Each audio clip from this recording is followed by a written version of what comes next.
प्रेम कहानी। जीवन में किसी के चले जाने से या कुछ खो जाने से हम अक्सर उदास हो जाते हैं। यह मनुष्य का स्वभाव है, पर हमें यह नहीं भूलना चाहिए कि यह दुनिया की रीत है। जब जिस समय हमारे पास जो है अनमोल है, एक ऐसी ही दिल को छू जाने वाली लव स्टोरी लेकर आ हूँ जिसे सुनकर आपका दिल और रूह को छू जाएगी। मेरा नाम आर्यन है और मुझे प्यार 18 साल के उम्र में ही हो गया था।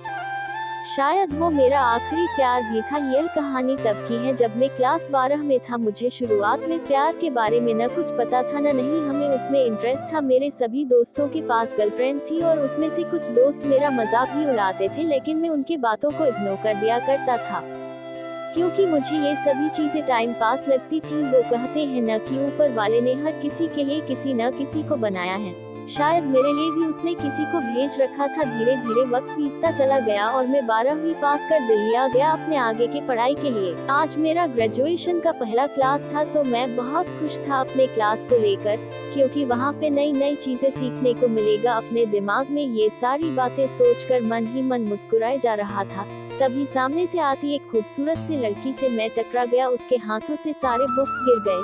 मैं सब कुछ भूलकर बस उसी को देखे जा रहा था। उसकी आंखें और उसका आवाज इतना मनमोहन थे कि मैं बस उसमें खोसा गया। तभी उसने कहा, वो हेलो, ध्यान कहाँ है, मेरा बुक उठाओ। मैंने कहा है सॉरी। उसके बाद वो क्लास में चली गई। उस वक्त पहली बार दिल में कुछ कुछ सा फील होने लगा उस अजनबी लड़की के लिए। मैं अपने क्लास में पूरा दिन उसके बारे में ही सोचता रहा। क्लास खत्म होने के बाद मैं उस लड़की से मिलने के लिए बेचैन से हो गया था।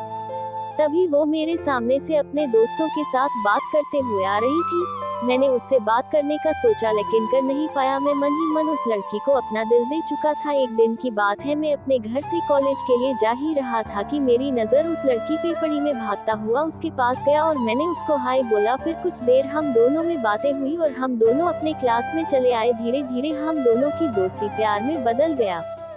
जब हम दोनों कॉलेज से घर जा रहे थे, बीच रास्ते में तेज बारिश होने लगा। सामने कोई घर था नहीं तो हम दोनों एक घने पेड़ के नीचे चले गए। धीरे धीरे बारिश और तेज हो गई। इससे बचने के लिए वो मेरे पास आ गई।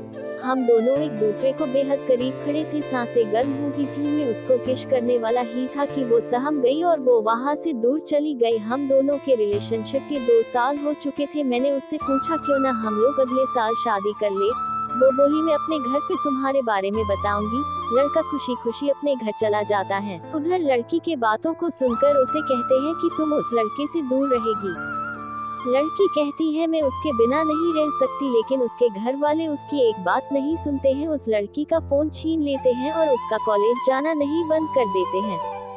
लड़का उसका फोन ट्राई करता लेकिन फोन स्विच ऑफ आता। 2 दिन बीत जाने के बाद लड़का घबरा गया और उसके घर चला गया। लड़की की मम्मी से पूछने पे वो कहती है कि वो अपने नानी की घर चली गई है। सच तो ये था कि वो लड़की अभी भी घर पे ही थी। लड़का रोता हुआ घर चला जाता है। पूरा दिन उसके बारे में सोचते रहते हैं। वक्त बीतने के बाद लड़की के घर वाले उसका शादी कर देते हैं। लड़का रोता हुआ घर चला जाता है। पूरा दिन उसके बारे में सोचते रहते हैं। वक्त बीतने के बाद लड़की के घर वाले उसका शादी कर देते हैं। फिर 1 साल बाद उस लड़के को एक पत्र लिखती है जिसमें वो अपने साथ हुई सभी बात उसको बताती है, लेकिन तब तक बहुत देर हो चुका था। लड़का पागलों की तरह रोना शुरू कर देता है। कहता है, मैं नहीं जीना चाहता तुम्हारे बिना। इतना कहते ही वो वहीं गिर जाता है। वीडियो पसंद आए तो चैनल को लाइक एंड सब्सक्राइब जरूर करें और शेयर करें।